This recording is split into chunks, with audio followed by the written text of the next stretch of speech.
Matapos manawagan si Pagalungan Mayor Abdila Mamasabulod sa DPWH at Mindanao Development Authority na aksyonan ang problema sa flood control project sa layong Pagalungan Maguindanao del Sur, tumugon ng Mindanao River Basin Management Council Technical Working Group sa isinagawang multi-sectoral meeting para ipanawagan sa Department of Public Works and Highways Region 12 na bilisan ang pagkumpuni at rehabilitation sa National Highway sa tabing ilog ng Barangay Layog kung saan nasira at halos kainin ang nakalsada.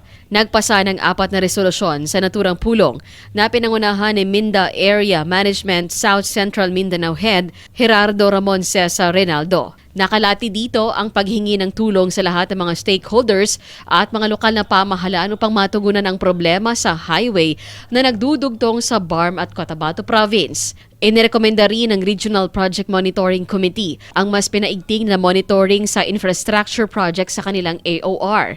Sa ngayon, nilagyan ng pansamantalang steel sheets ang gilid ng ilog upang hindi tuluyang kainin ng National Highway. Ang Mindanao River Basin na sumasaklaw ng 21,503 square meters ng 10 probinsya at 2 chartered cities ay ang pangalawang pinakamalaking river basin sa Pilipinas.